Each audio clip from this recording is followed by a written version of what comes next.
해시넷은 해시로 열어가는 네트워크 세상이라는 뜻입니다. 행사가 끝난 후 키페어의 하드월렛 4개를 추첨을 통해 나누어 드리고 단체 사진을 촬영할 예정이 있으니 끝까지 참석해 주시기를 바라겠습니다. 다음 순서로 해시넷의 설립자이신 서창영 대표이사님을 모시고 해시넷 사업과 미더에 대한 소개를 듣도록 하겠습니다. 나오실 때 뜨거운 박수 부탁드리겠습니다.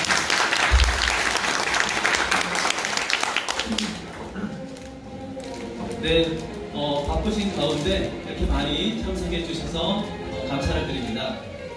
오늘이 제2차 해시넷 블록체인 미더인데요. 지난번 1차 미더 할 때가 약 한 달 전쯤이었는데 그때 코인 가격이 비트코인이 400만 원대였습니다.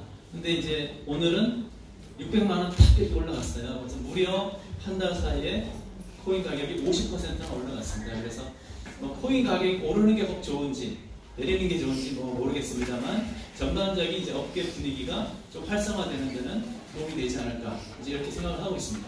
그래서 우리가 이 블록체인이나 암호화폐 시장을 바라볼 때 좀 너무 단기적인 관점에서 볼 것이 아니라 큰 이제 사회 경제적인 변화를 수반하는 큰 흐름을 우리가 놓치지 않고 봐야 되겠다 이런 생각을 가지고 있고요. 생각해 보면 이제 우리 모든 이 코인의 역사가 2009년 1월 3일 그 비트코인에서 시작이 됐었지 않습니까?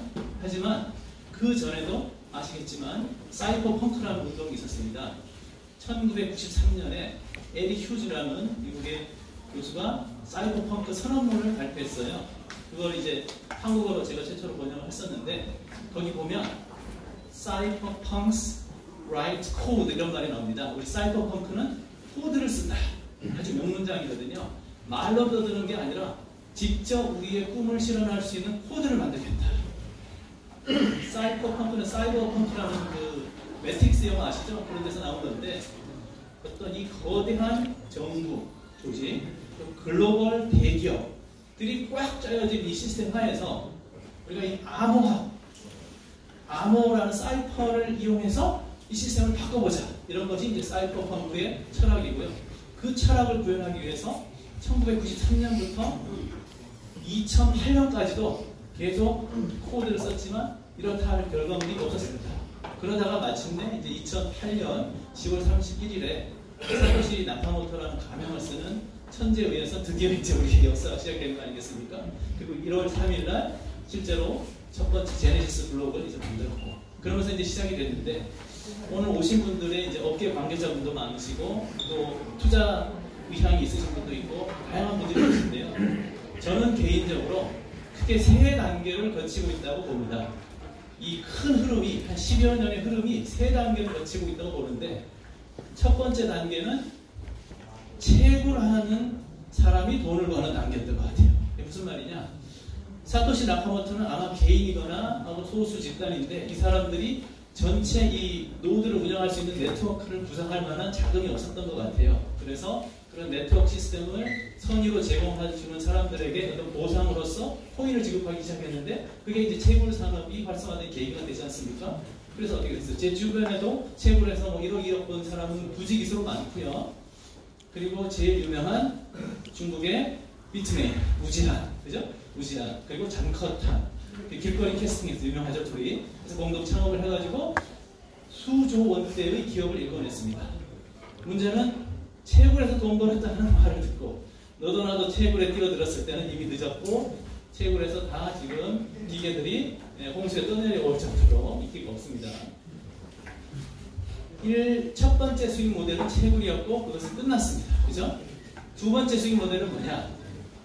채굴된 코인을 보유하고 있는 사람들이 어디 내다 팔 때가 있어야 되잖아요. 그죠?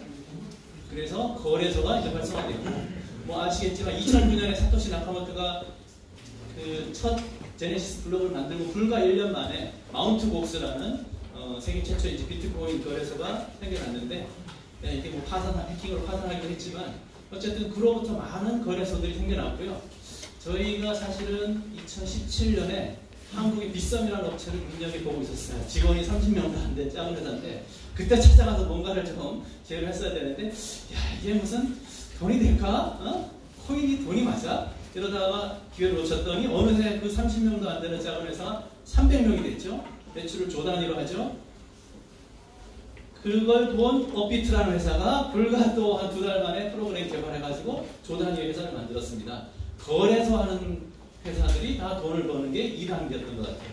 그러니까 크게 보면 네트워크를 관리할 수 있는 시스템을 제공해주는 채굴 회사. 이걸 넣어서 우리 노드 네트워크가 마련됐죠. 두 번째는 거기서 채굴한 코인을 사고 팔 수 있는 거래소 시스템을 만드는 거기가 두 번째 수익 모델이었고, 그걸 보고 한국에서 너도 나도 다 거래소를 만들어가지고 저희가 조사하다 말았는데 200개 정도까지 세다가 중단했습니다. 한국에만. 전 세계는 셀 수가 없었고, 지금 거래소들 다 어떻게 됐어요? 다 거래량이 없어가지고 거래량 조작하고 해킹당하고 다 망가지고 있죠. 심지어 그 철옹성 같은 기성도 직원 350명을 150명으로 구조조정하겠다고 그러고 있고, 업비트를 제외하고는 작년에 모든 거래소가 다 적자를 보고 있고, 지금 거래소 세우는 건 어리석은 짓이다. 2,500만 원 주면 거래소 프로그램까지 만들어주는 회사가 생겼습니다. 2,500만 원. 말이 안 되잖아요. 남들이 다 돈을 벌었다고 할 때 그걸 따라가서는 돈을 벌 수가 없습니다. 그죠? 상투 잡은 거죠. 어떻게 되느냐? 우리는 제3의 흐름에 주목을 해야 됩니다. 제3의 흐름은 뭘까요? 오늘 우리 미더의 주제가 바로 이 제3의 흐름과 관련이 있는 것 같아요. 한 1, 2년 전부터 시작이 됐는데, 이제 그 비탈릭 부테린이 최초는 아니지만 어쨌든 플랫폼을 만들었잖아요. 플랫폼 위에 D앱을 올릴 수 있는 거를 세상에 내놔왔고, 2015년에 7월에 만들었죠. 그리고 나서 너도 나도 이제 EW의 단점을 지적하면서 자칭 3세대 코인, 또 4세대 코인, 심지어 5세대 코인도 있습니다. 믿거나 말거나. 그렇게 하면서 플랫폼을 만들기 시작했습니다. 그리고 그 플랫폼 위에 올라가는 D앱들이 생겨나고 있는 이 플랫폼과 D앱이 제가 봤을 때는 큰 세 번째 흐름이다. 이렇게 이제 개인적으로 생각을 하고 있고요. 근데 문제는 플랫폼이라는 것은 단기적인 수익 모델이 없어요. 채굴은 오늘 캐면 내일 팔 수도 있고, 거래는 수수료만 받아도 수익이 생기는데, 이 플랫폼은 수익이 없습니다.